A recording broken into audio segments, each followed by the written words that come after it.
விசேஷனாக்கா சிவனுடைய பேர் வந்து அக்னீஸ்வரர்னு பேர். தாயார் பேர் அதாவது அம்மன் பேர் வந்து மிருது நாயகி, அதாவது பஞ்சு போன்ற மிருதுவான பாதத்தை உடையர்கள் அப்படின்னு சொல்கிறாங்க. உழைக்கும் மக்களுக்கு எப்பயுமே வந்து சனீஸ்வரர் அவங்க பக்கம் தான் நிற்பார் அப்படிங்கிறதுக்கு ஏற்ற மாதிரி உலகத்தில் எங்கேயுமே நீங்கள் பார்க்க முடியாது.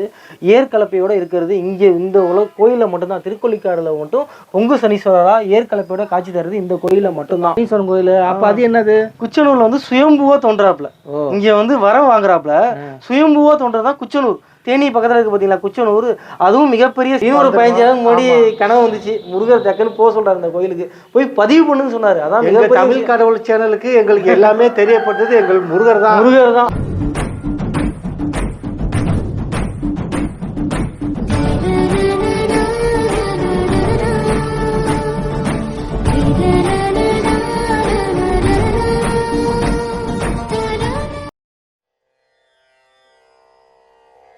काकध्वजाय विद्महे खड्गहस्ताय धीमहि तन्नो मन्दः प्रचोदयात्. வெள்ளினை போன்ற ஆசனம் அமர் வீரனே எங்கள் சனி பகவான், வெல்லவே வந்து மேவும் சங்கடம் யாவும் அழிப்பாய் காரிடாதது. வெள்ளினை போன்ற ஆசனம் அமர் வீரனே எங்கள் சனி பகவான், வெல்லவே வந்து மேவும் சங்கடம் யாவும் அழிப்பாய் காரிடாதது. ஈஸ்வரா சனீஸ்வரா ஈஸ்வரா சனீஸ்வரா இருளின் வண்ண கோலமே மந்தநாயகா. ஈஸ்வரா சனீஸ்வரா இருளின் வண்ண கோலமே மந்தநாயகா. சுடர் கதிரோம் விரிக்கும் நிழல் எழுந்தவா, கவலை விலக்கும் காக்கை வாகன. கதிரோம் விரிக்கும் நிழல் எழுந்தவா, கவலை விலக்கும் காக்கை வாகன. 4 கரங்களும் நன்மை புரிந்திட நயனம் திறந்தெமை என்றும் வளர்த்திடவா எங்கள் சனீஸ்வரா.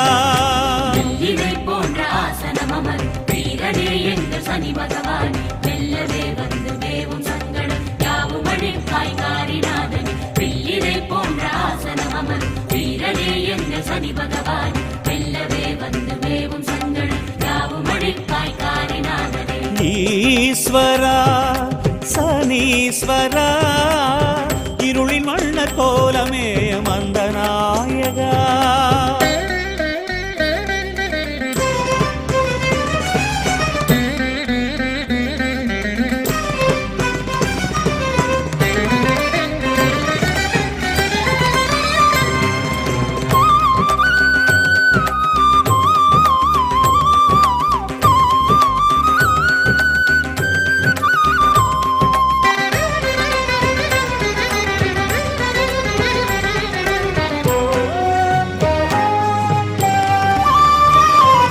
வில்லும் சூலமும் வரத அபயமும் வேண்டுதல் யாவும் வார்க்குமே.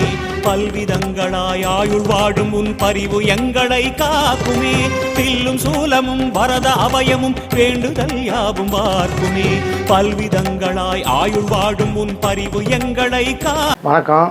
தமிழ் கடவுள் சேனல் மூலிமா மறுபடியும் உங்களை எல்லாம் சந்திக்கிறதுனால ரொம்ப சந்தோஷம். ஏற்கனவே போட்டிருந்த பல வீடியோக்கள் எல்லாத்தையும் நீங்கள் பார்த்துருப்பீங்க. இப்போ உங்களுக்கு புதுசாக ஒரு இடம், இது வரைக்கும் யாரும் அதிகம் இது வந்து யூடியூப்பில் பண்ணதில்லை. உங்களுக்காக மெனக்கட்டி இங்கே வந்து நேரடியாக தரிசனம் பண்ணி உங்களுக்காக காட்ட இருக்கிறோம்.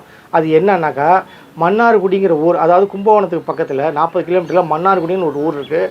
அங்கேருந்து திருத்துறைப்பூண்டி போகிற பாதையில் 5 கிலோமீட்டரில் பொங்கு சனீஸ்வரர் ஆலயம் அப்படின்னு ஒரு கோயில். இதை நீங்கள் கேள்விப்பட்டிருக்கலாம், இருந்தாலும் பல பேர் வந்திருப்பீங்களா இல்லையோ தெரியல. அந்த கோயிலை பற்றி தான் இப்போ பார்க்க போகிறோம்.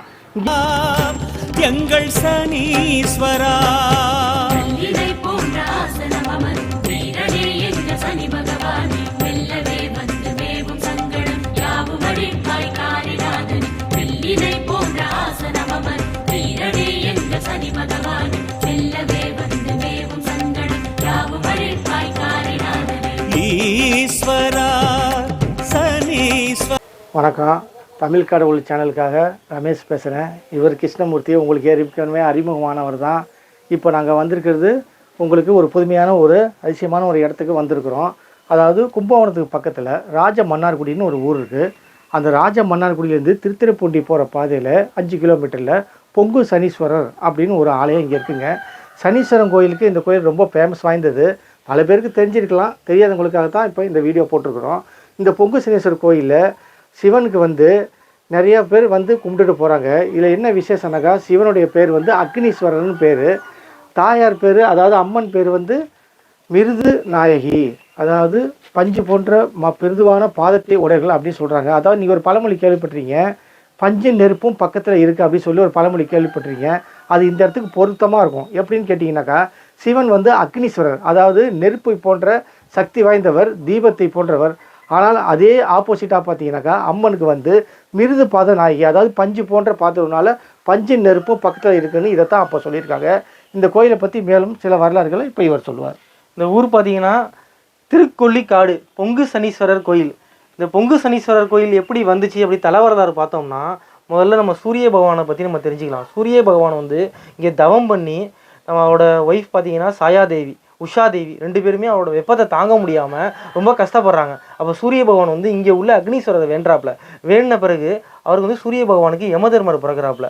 யார்? உஷாதேவிக்கு. சாயாதேவிக்கு பிறந்தவர் தான் பார்த்தீங்கன்னா சனீஸ்வரர். இந்த கோயிலுக்கு வந்து கும்பிட்ட பிறகு தான் அவங்களுக்கு வந்து இந்த 2 குழந்தையும் வந்து கிடைக்கிறாங்க. அந்த அளவுக்கு வந்து வரம் கொடுக்கக்கூடிய வரப்பிரசாதியாக அக்னீஸ்வரர் இந்த கோயிலில் திகழ்கிறாப்புல. அது பிறகு இன்னொரு வரலாறு என்ன பார்த்தீங்கன்னா சனீஸ்வரர். சனீஸ்வரோட வரலாறு என்னென்னா, சனீஸ்வரர் அப்படின்னு சொன்னதே அவன் நடுங்குறோம். எல்லாருமே பார்த்தீங்கன்னா சனீஸ்வரர்னா நடுக்கம் இருக்கும். அவரோட பார்வைக்கு அவ்வளோ பயம், அவ்வளோ பவர் அப்படின்னு சொல்லுவாங்க. அந்த சனீஸ்வரரே ஊரில் உள்ள எல்லா மக்களுமே என்னை பார்த்து பயப்படுறாங்க, அப்படி இருக்கக்கூடாது, நான் வந்து நியாயமாக எல்லாருக்கும் என்ன தர்மமோ அதுதான் வழங்குறேன், ஆனால் எல்லாருமே பயப்படுறாங்கன்னு சொல்லிட்டு இங்கே உள்ள அக்னீஸ்வரரை பார்த்து தவம் பண்ணுறாப்புல. தவம் பண்ணும்போது சிவருமான் இவருக்கு வந்து பெரிய வரம் தராப்புல சனீஸ்வரருக்கு. இங்கே வந்து நீங்கள் பொங்கு சனீஸ்வரராக இங்கே இருக்கலாம், மகாலட்சுமி அம்மோட சன்னதியும் உனக்கு ஏற்றாப்புலே இருக்கும். இங்கே வந்து இன்னொரு விஷயம் என்னென்னா, உலகத்தில் எங்கேயுமே பார்க்க முடியாதபடி சனீஸ்வரர் ஏர் கலப்பையோடு இருக்காப்புல. உழைக்கும் மக்களுக்கு எப்பயுமே வந்து சனீஸ்வரர் அவங்க பக்கம் தான் நிற்பார் அப்படிங்கிறதுக்கு ஏற்ற மாதிரி உலகத்தில் எங்கேயுமே நீங்கள் பார்க்க முடியாது. ஏற்கலப்பையோடு இருக்கிறது இங்கே இந்த கோயிலில் மட்டும்தான். திருக்கொள்ளிக்காடில் மட்டும் பொங்கு சனீஸ்வரராக ஏற்கலப்பையோட காட்சி தருது இந்த கோயிலில் மட்டும்தான். அது மட்டும் இல்லாமல் மகாலட்சுமி அம்மா இந்த அவர் சன்னதிக்கு ஏற்றாப்புலே இருக்கிறதுனால இங்கே வந்து சாந்த ரூபமாக சனீஸ்வரர் இருக்காப்புல. இப்போ திருநள்ளாறுன்னு எடுத்துக்கிட்டோன்னு வச்சிங்கன்னா எல்லாருக்குமே தெரியுது திருநள்ளாறு தான். 7.5 சனி அப்படின்னு சொன்னாலே 7.5 சனினாலே திருநள்ளாறு தான் சொல்லுவாங்க. திருநள்ளாறு பற்றி பார்த்தீங்கன்னா 7.5 வருஷம் உங்களுக்கு ஒருத்தவங்க வாழ்க்கையில் பார்த்தீங்கன்னா 3 வாட்டி வந்து சனி பகவான் வந்து பிடிப்பாப்புல. அந்த 3 வாட்டி பிடிக்கும்போது 7.5 சனிங்கிறது. அப்படி 7.5 சனி ஒருத்தவங்களுக்கு பிடிக்கும்போது இளம் வயசில் பிடிக்கும். இளம் வயசுலேயே நம்மளுக்கு தெரியாமலே பிடிக்கும். அப்படி பிடிக்கும்போது தான் ஃபஸ்ட்டு கோயிலாக திருநள்ளாறு போகும்.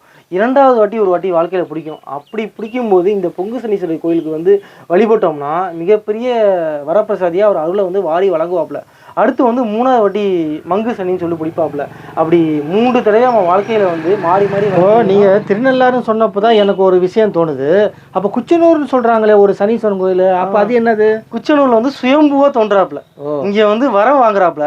சுயம்புவாக தோன்றதான் குச்சனூர். தேனி பக்கத்தில் இருக்குது பார்த்தீங்களா குச்சனூர், அதுவும் மிகப்பெரிய சிறப்பு வாய்ந்த கோயில். சுயம்புவா சனி பகவானும் பூமியிலேருந்து தோன்றது தான் குச்சனூர். உலகத்தில் எங்கேயுமே இருக்க முடியாத ஒரு அதிசயமான ஊர் தான். அப்போ சனீஸ்வரன் சொல்லும் போது திருநள்ளாறு ஒரு ஸ்தலம் இருக்குது. ஆமாம், இங்கே ஒரு திருக்கொள்ளிக்காடு ஒரு ஸ்தலம் இருக்குது, குச்சனூர் ஒரு ஸ்தலம் இருக்குது. அது இல்லாமல் மகாராஷ்டிராவில் உள்ள சனிசிங்னாபூர், அதுவும் மிகப்பெரிய ஒரு ஸ்தலம். நார்த்து பக்கம் இருக்கு இல்லையா? நார்த்து பக்கம் இருக்குது, மகாராஷ்டிராவில் இருக்குது. ஆமாம் ஆமாம் கரெக்ட். அதுவுமே மிகப்பெரிய ஒரு அதிசயமான கோயில். அது வாழ்க்கையில் எல்லாருமே ஒரு வாட்டிக்கு போயிட்டு வரணும்பாங்க. ஏன்னா அந்த கோயிலில் அந்த ஊரில் வந்து பார்த்தீங்கன்னா போலீஸனே கிடையாது. சனி பகவான் தான் மிகப்பெரிய காவலாளி அந்த ஊரில். கோயிலுக்கு கதவும் கிடையாது. அப்படி அது இல்லாமல் அந்த கோயிலில் எப்போ போனாலும் சாமி கும்பிடலாம். எப்போ தான் 24 மணி நேரம் திறந்துருக்கும், எப்போ வேணாலும் சாமி கும்பிடலாம், திறந்தே இருக்கும். ஆமாம், அந்த சேனல்லையே அந்த வீடியோ போட்டிருக்கோம், நீங்கள் எடுத்து பார்க்கலாம். அந்த அளவுக்கு வந்து மிகப்பெரிய வரப்பிரசாதி அவர். அது மாதிரி இந்த தலை வரலாறு பார்த்தீங்கன்னா அப்படியே சொல்லிட்டே போகலாம். இந்த தலை வரலாறு இங்கே வந்து வேண்டவங்க எல்லாருக்குமே இழந்த செல்வங்களை வந்து மீட்டு தரக்கூடிய வரப்பிரசாதியை திகழ்கிறனால தான் எல்லாருமே இங்கே வரலாம். அதே மாதிரி இப்போ நம்ம அர்ச்சனை பண்ணுறோம்னா அர்ச்சனை தட்டு நம்ம வீட்டுக்கு எடுத்துகிட்டு போகலாம். அந்த அளவுக்கு வந்து வரப்பிரசாதி வரும். இப்போ திருநள்ளாறில் பார்த்தீங்கன்னா எல்லாருமே வச்சுட்டு போயிடுவாங்க. ஆனால் இங்கே வந்து நம்ம வீட்டுக்கு எடுத்துகிட்டு போய் அர்ச்சனை தட்டை எடுத்துகிட்டு போய் நம்ம சாமி கும்பிடலாம். அந்த அளவுக்கு எல்லாருமே அர்ச்சனை தட்டை எடுத்துகிட்டு போகிற அளவுக்கு வரப்பிரசாதியாக இங்கே திகழ்கிறாப்புல. சனீஸ்வரன் கோயிலுக்கு போகணுன்னாலே பல பேர் தயங்குறாங்க, பயப்படுறாங்க. ஆமாம், அப்படியா? அப்படிலாம் போகக்கூடாதுன்னு திருநள்ளாறுக்கு மட்டும் சொல்கிறாங்க. ஏன்னா அங்கே உள்ள கதிர்வீச்சு வந்து நம்ம சேட்டலைட்டே நிப்பாட்டுற அளவுக்கு வந்து ரொம்ப பவர் வாய்ந்தது அப்படிங்கிறாங்க. சேட்டலைட்டே வந்து அந்த திருநள்ளாறை கிராஸ் பண்ணும்போது பார்த்தீங்கன்னா செயற்கைக்கோள்லாம் ஒரு நொடி அப்படியே சிக்னல் கட் ஆகிடுது. வந்து நாசாவால் கண்டுபிடிக்கப்பட்ட உண்மை. ஆனால் இந்த கோயில் இருக்குது பார்த்தீங்களா, எல்லாருமே வரலாம். ஆனால் தான் இந்த கோயிலுக்கு வந்து ஸ்பெஷலாக உங்களுக்கு யாருக்குமே தெரியாது. இந்த கோயில் திருவாரூர் மாவட்டத்தில் இப்படி உள்ள, ஏன்னா இங்கே வந்து மினி பஸ் மட்டும்தான் வருது, பெரிய பஸ் வந்து விழா நாட்களில் மட்டும்தான் வருது. சனிக்கிழமை அந்த கோயில் பார்த்தீங்கன்னா ஃபுல்லாகவே திறந்துருக்கு. காலம்பரம் 7:30 மணிக்கு திறந்தாங்கன்னா நைட்டு 8:30 மணி தான் சாத்துறாங்க. மற்ற நாள்லாம் பார்த்தீங்கன்னா மதியானம் கொஞ்சம் நேரம் சாத்தி வைக்கிறாங்க. சனிக்கிழமை மட்டும் ரொம்ப விசேஷமான கோயில். அதாவது சனிக்கிழமைன்னு பார்த்து உங்களுக்கு வந்து இந்த கோயிலை காமிக்கிறோம். ஒன்று இன்னொன்று என்னன்னா, அக்னீஸ்வரர் அப்படின்னு பேர் காரணம் சிவனுக்கு ஏன் வந்துச்சுன்னா, அக்னி தேவர் வந்து தன்னோட தோஷம் நீங்கிறதுக்காக இங்கே வந்து தவம் பண்ணி வரம் பெற்றிருக்காப்புல. அதனால தான் இந்த கோயில் சிவலிங்கத்துக்கு பேர் அக்னீஸ்வரர். மற்றும் சுயம்புலிங்கம், இந்த கோயிலோட சிவலிங்கம் வந்து சிவப்பு கலரில் இருக்கும். ஏன்னா அக்னி தேவர் வந்து இங்கே சாமி கும்பிட்டதுனால சிவப்பு நிறத்தில் சுயம்புலிங்கமாக ஒரு காட்சி தராப்புல. மற்றும் அது மட்டும் இல்லாமல் இவர் வந்து பார்த்தீங்கன்னா 277 பாடல்பட்ட ஸ்தலங்களில் தேவார பாடல்பட்ட ஸ்தலங்கள் இந்த ஸ்தலமும் ஒன்று. காவிரி தென்கரை ஸ்தலங்களில் இந்த ஸ்தலமும் ஒன்று. அப்படி ஒரு பேர் வாங்கினது. சனீஸ்வரனால நல மகாராஜா பலவித பாதிப்புகளில் பாதிக்கப்பட்டாலும் இந்த கோயிலுக்கு வந்த பிறகு தான் அவர் இழந்த செல்வம் எல்லாமே மீண்டு கிடச்சிருக்கு. அது மாதிரி உங்கள் வாழ்க்கையில் நீங்கள் ஏதாவது தொலைச்சிருந்தீங்கன்னாக்கா, இல்லை வரவு செலவில் பார்க்கும்போது பல லட்சங்கள் நஷ்டமாக இருந்தாலோ இங்கே வந்துட்டு போனீங்கன்னா நிச்சயம் நீங்கள் இழந்த பணத்தை திரும்பி பெறலாம். அந்த நம்பிக்கையோடு நீங்கள் இந்த கோயிலுக்கு வரலாம். மகாராஜா சொல்லுங்கள். நல மகாராஜாவை பற்றி பல பேர்த்துக்கு தெரிஞ்சிருக்கலாம், தெரியாமலும் இருக்கலாம். அவர் யார், அவர் எதனால் சனீஸ்வரனால் பாதிக்கப்பட்டார் அப்படின்னு பல கதைகளே இருக்குது. அதில் உங்களுக்காக நம்ம சந்தாதாரர்களுக்காக சுருக்கமாக நம்ம இவர் சொல்லுவார். இப்போ நல மகாராஜா பார்த்தீங்கன்னா இளநாடு சனி பிடிச்சி பெரிய ராஜாங்கத்தையே இழந்துட்டு மனைவி மக்களை பிரிஞ்சு சமயக்காரங்களாக வாழ்ந்து அவருக்கு வந்து எப்படா அந்த சனிலேருந்து நம்ம தோஷம் நிவர்த்தி ஆகும்னு சொல்லிட்டு திருநள்ளாறில் உள்ள சிவனை கும்பிட்டு அங்கே உள்ள சனி பகவானை கும்பிட்டு அங்கேருந்து அவர் விடுவிக்கப்படுறார். திருநள்ளாறுலேருந்து பார்த்தீங்கன்னா அவர் சனி பகவான் வந்து ஏழநாடு சனிலேருந்து விடுவிக்கப்படுறார். ஆனால் இழந்த செல்வத்தெல்லாம் மீட்டதுன்னு பார்த்தீங்கன்னா இந்த திருக்கொள்ளிக்காடில் தான். இந்த திருக்கொள்ளிக்காடு வந்து தரிசனம் பண்ண பிறகு தான் அவர் இழந்த செல்வங்களையும் மனைவி மக்கள்னு சொல்லிட்டு எல்லாரோடையும் சேர்ந்தது வந்து இந்த திருக்கொள்ளிக்காடு ஸ்தலத்தில் தான் சேர்ந்தது அப்படின்னு வந்து தலைவரலாறு சொல்லுது. அவ்வளோ வந்து பவர்ஃபுல்லான தெய்வம் தான் இங்கே உள்ள பொங்கு சனீஸ்வரர் கோயில். அதனால் நம்ம வாழ்க்கையில் நீங்கள் வந்து சனி தோஷம் பிடிச்சிருக்கு இங்கே வரணும்னு அவசியம் கிடையாது. உங்களுக்கு வந்து என்ன பிரச்சனை இருந்தாலும் இந்த கோயிலுக்கு வந்தீங்கன்னா எல்லாமே நிவர்த்தி ஆகும். அப்படிங்கிறதால தான் இந்த கோயிலை வந்து நம்ம இவ்வளோ தூரம் உங்களுக்கு வந்து எடுத்து காமிச்சிட்ருக்கோம். இது யாருக்குமே தெரிய மாட்டேங்குது. இங்கே உங்கள் எல்லாருக்குமே நீங்கள் இதை வந்து ஷேர் பண்ணுங்கள். ஏன்னா நம்ம ஒருத்தங்களுக்கு தெரிஞ்ச நல்ல விஷயத்தை நம்ம அப்படியே வச்சுக்கிறோம். எல்லாருக்குமே இது தெரியணும் அப்படின்னா தான் எல்லாருக்குமே இது பரவும். அதனால் இது எல்லாருக்குமே எடுத்து சொல்லுங்கள். இந்த கோயிலுக்கு வர மறந்துடாதீங்க. சனீஸ்வரன் கோயிலுக்கு வர்றதுனால நமக்கு எங்கே பாதிப்பு ஏற்பட்டுருப்போம்னு பயந்துக்கிட்டு பல பேர் கோயிலுக்கு வராமலே இருக்கிறாங்க. அப்படி கிடையாதுங்க. சாமியை கும்பிட்றது எப்போதுமே நல்லதுக்கு தான். சாமி எப்போதுமே மனிதனுக்கு நல்லது தான் செய்யும் தவிர கெட்டது செய்யாது. அதனால் அவங்க சொன்னாங்க இவங்க சொன்னாங்க அப்படின்னு சனீஸ்வரன் கோயிலுக்கு போகாதீங்க அப்படின்னு சொல்லி அவங்க பேச்செல்லாம் கேட்காதீங்க. சனீஸ்வரன் கோயிலுக்கு தாராளமாக யார் வேணாலும் எப்போ வேணாலும் வந்து சாமியை தரிசனம் பண்ணலாம். நல்லது தான் செய்யும். ஆசையே இந்த கோயிலுக்கு நீங்கள் எல்லோரும் வாங்க, வந்து தரிசனம் பண்ணிட்டு போங்க. உங்கள் வாழ்க்கையில் நிச்சயமாக ஒரு மாற்றம் கிடைக்கும். அது மட்டும் இல்லாமல் இந்த கோயிலில் இன்னொரு சிறப்பு விஷயம் என்னென்னா, இங்கே உள்ள நவக்கிரகம் எல்லாருமே எதிர் திசையில் தான் எல்லா கோயிலையும் இருப்பாங்க. ஆனால் இந்த கோயிலில் மட்டும் வடிவத்தில் இருக்காங்க. வடிவத்தில் எதுக்கு இருக்காங்கன்னா, இங்கே உள்ள சிவபெருமானை வந்து கும்பிட்டாலே எல்லா தோஷங்களுமே நிவர்த்தி ஆகிடுது. எல்லா தோஷங்களுமே நிவர்த்தியாகி நம்ம பாவங்கள் எல்லாமே கழிஞ்சு போயிடுது. அதனால் நவக்கிரகங்களுக்கு இந்த கோயிலில் வேலை இல்லை. அதனால தான் வடிவத்தில் எதிர் திசையில் இல்லாமல் சாந்தமூர்த்தியாக எல்லா நவக்கிரகமும் இந்த கோயிலில் இருக்க தான் உலகத்திலேயே வடிவத்தில் உள்ளது இங்கே மட்டும்தான். இந்த அக்னீஸ்வரரை பார்த்தாலே எல்லா தோஷங்களையும் நம்மளுக்கு நிவர்த்தி கிடைச்சிருது. அப்படி ஒரு சிறப்பு வாய்ந்த கோயிலும் இந்த கோயில் தான். சாதாரணமாக சின்ன கோயில் தான், அதிகம் வந்து இட வசதி கம்மியாக இருக்குது. எப்போதுமே கோயிலில் இருந்து தான் பேசுவோம். இந்த தான் கொஞ்சம் வெளியில் வந்து பேசிகிட்டு இருக்கோம். அதனால் யார் வந்தாலும் வந்து தரிசனம் பண்ணிட்டு சாமியோட அருளை வாங்கிட்டு போங்க. இப்போ சனிப்பயிற்சி வருது. மார்ச் 29 அன்னைக்கு மிகப்பெரிய சனிப்பயிற்சி நடக்குது. அதனால் அப்போல்லாம் பார்த்தீங்கன்னா ஏகப்பட்ட கூட்டம் இருக்கும். இங்கே நெருங்கவே முடியாது, அந்த அளவுக்கு வந்து கூட்டம் இருக்கும். இந்த சனிப்பயிற்சிக்கு முன்னாடியே நீங்கள் வந்துட்டீங்கன்னா அந்த பலனை மிகப்பெரிய பலனை நீங்கள் அடைவீங்க. ஏன்னா எல்லா ராசிக்காரனும் இந்த கோயிலுக்கு வரலாம் அப்படிங்கிறதால தான் நம்ம இவ்வளோ தூரம் சொல்லிகிட்டு இருக்கோம். தெரியும் நவக்கிரகங்களில் மொத்தம் 9 பேருன்ட்டு. அந்த 9ல சிறப்பு வாய்ந்ததாக கருதப்படுகிறது இந்த சனீஸ்வர பகவான் தான். ஏன்னு காரணம் உங்களுக்கு எல்லாமே தெரியும். ஏன்னா ஈஸ்வரங்கிற பட்டம் அவருக்கு மட்டும்தான் இருக்குது. மற்ற நவக்கிரகங்கள் யாருக்குமே அந்த பேர் கிடையாது. அதனால் இந்த கோயிலுக்கு வந்து இந்த ஈஸ்வரனை தரிசிக்கிறதுக்கு சமமானது இந்த சனீஸ்வரர் பார்க்கறது. அதனால் பொங்கு சனீஸ்வரர் ஆலயத்துக்கு எல்லாருமே வந்து கும்பிட்றது எல்லாருக்குமே நன்மை பயக்கக்கூடியது. அது மட்டும் இல்லாமல் எல்லா கோயிலுமே கிழக்கு திசை பார்த்து தான் இருக்கும். ஆனால் இந்த கோயில் வந்து மேற்கு திசை பார்த்துருக்கு. அதுதான் மிகப்பெரிய சிறப்பு அம்சம் இந்த கோயிலில். ஏன்னா சனியோட திசைன்னு பார்த்தீங்கன்னா மேற்கு. ஆனால் சனி பகவானுக்குரிய தலங்கிறதுனால இந்த கோயில் வந்து மேற்கு திசை பார்த்துருக்கு. அது மட்டும் இல்லாமல் பலிபீடமே கிடையாது. அதுதான் இன்னொரு சிறப்பும். அதுதான் இல்லை, பலிபீடமே கிடையாது. ஏன்னா இங்கே சிவன் தான் எல்லாமே அப்படிங்கிறது. பலிபீடமே கிடையாது இந்த கோயிலில். இல்லாமல் சிவபெருமான் இந்த கோயிலை வந்து குபேர முறையில் அறுபுரிகிறாப்புல. ஏன்னா சிவபெருமான் வந்து மகாலட்சுமி அம்மாவுக்கு உகந்த மரம் பார்த்தா வன்னி மரம். அந்த வன்னி மரம் தான் அந்த கோயிலில் தலைவிரிச்சமாகவும் இருக்குது. குபேரமுனியில் சிவபெருமான் காட்சி தராப்புல. ஆனால் நம்ம செல்வ செழிப்பு நம்மளுக்கு ஓங்கி வளரணும் அப்படிங்கிறவங்க கண்டிப்பாக அந்த கோயிலுக்கு வரலாம். இங்கே உள்ள தீர்த்தது கூட அக்னி தீர்த்தம் தான் பேர் அக்னி வச்சிருக்காங்க. தீர்த்தம், அக்னி தீர்த்தம். ஆமா ஆமா தாமரை மலர் கூட நிறைய பார்த்துருப்போம். குளத்துல நிறைய வளர்ந்துருக்கு பார்த்தீங்கன்னா. நிறைய பேர் இங்க வந்து காலையிலேயே இங்க குளிச்சுட்டு நல்லெண்ணெய் வாங்கி போய் ஊத்தி சாமியை கும்பிட்டுட்டு வராங்க. அதனால சிறப்பு பலன் கிடைக்கும் அப்படிங்கிற ஒரு ஐதீகம் அவங்களுக்கு இருக்கு இல்லையா? ஆமா கண்டிப்பா கண்டிப்பா. இந்த கோயிலை சிறப்பு சொல்லிட்டே போகலாம் நம்மளுக்கு. ஏன்னா உங்க மூலியமா எல்லாருக்கும் தெரியணும் அப்படிங்கிறதுக்காக தான். ஏன்னா இப்போ நல்லா இருப்போம் நம்ம திடீர்னு சனி தசை பார்க்கும்போது வந்து பார்த்தீங்கன்னா கொஞ்சம் இறங்குனோடனே நம்மளோட வயசு சின்னவளாக பார்த்தீங்கன்னா நம்மளை எள்ளி நகையாடுவாங்க. அந்த மாதிரியெல்லாம் இந்த காலகட்டத்தில் சனி பகவான் வந்து இப்படிலாம். ஏன்னா அவர் நேர்மையானவர்.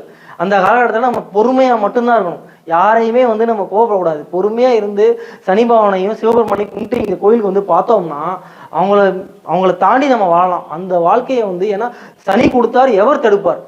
நவ கிரகத்தில் எல்லாருமே தடுக்கலாம். ஆனால் சனி கொடுத்தா யாரும் அதை தடுக்க மாட்டாங்க. அந்த பேர் வந்து சனி பகவானுக்கு உண்டு. ஆனால் இந்த ஸ்தலம் வந்து மேலும் மேலும் சிறப்பு சொல்லிகிட்டே போகலாம். இந்த ஸ்தலம் திருப்பி எங்கே இருக்குன்னு நம்ம சொல்கிறோம் பாருங்க. ஏன்னா கொஞ்சம் உள்ளே இருக்குது. ஏன்னா நீங்கள் மன்னார்குடியிலேருந்து திருத்தரப்பட்டி போகிற பாதையில் 5 கிலோமீட்டர் மன்னார்குடியிலேருந்து வந்தீங்கன்னா இடது கை பக்கம் உள்ளே ஒரு 10 கிலோமீட்டர் போனீங்கன்னா கச்சாம் ரோட்டில் திருக்கொல்லிக்காடு, அதான் பொங்கு சனீஸ்வரர். திருக்கொல்லிக்காடு பத்தி வீடியோஸ் அதிகம் இருக்கிற மாதிரி தெரியல. ஏன்னா நானும் பார்த்த மாதிரி இல்ல. சோ சந்தாதாரர்களுக்கு இது ஒரு பெரிய விருந்தா அமையும். கண்டிப்பா கண்டிப்பா இந்த கோயில் வந்து எல்லாருமே பார்க்கணுங்கிறதுக்காக தான் இவ்வளவு தூரம் வந்து. அது இப்போ வந்து சனி பயிற்சி நடக்க போகும்போது இந்த டயத்துல போட்டாக்க நிச்சயம் மக்கள் இதை ஒரு பெரிய வரவேற்பாங்க. கண்டிப்பா கண்டிப்பா. ஏன்னா நம்ம மூலையை போட்டு இந்த வீடியோ பார்த்து அது மூலயமா 10 பேர் வந்து பார்த்தாங்கன்னா அது நம்ம புண்ணிக்கு புண்ணியம். கண்டிப்பா புண்ணியம், கண்டிப்பா புண்ணியம். அதனால்தான் நம்ம வச்சிருக்கிறத வந்து நம்மளே வச்சுக்கக்கூடாது, 4 பேருக்கு எடுத்து சொல்லணுங்கிற நல்ல நோக்கத்தெல்லாம் செஞ்சுட்டு இருக்கோம். இது மேலும் மேலும் ஆதரவு நீங்கள் தந்தீங்கன்னா இன்னும் நிறைய கோயில் வந்து நம்ம போட்டிருப்போம். இது எதுக்கு சொல்கிறோம் அப்படின்னா அந்த கோயிலுக்கு வர்ற மாதிரி பிளான் கிடையாது. நான் சொல்லணும், நீங்கள் ஏற்கனவே வந்திருப்பீங்க.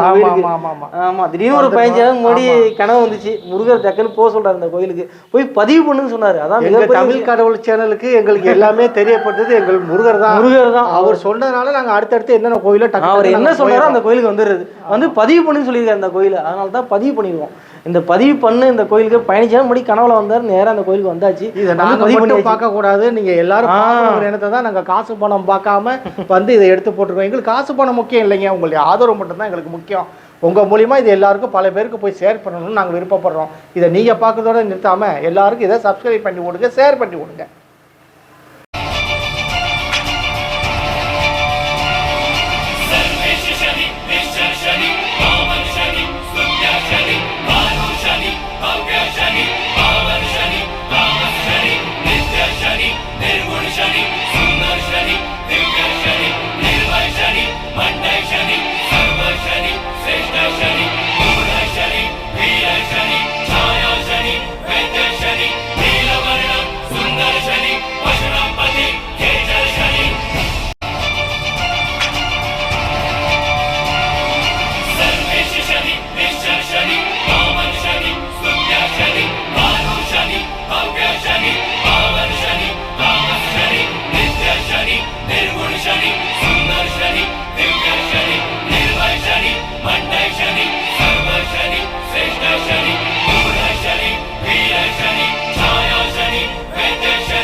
கோயிலை பார்க்கலாம், லைக் பண்ணுங்க, ஷேர் பண்ணுங்க, சப்ஸ்கிரைப் பண்ணுங்க. உங்கள் சப்போர்ட் எப்போ வேணும். நன்றி.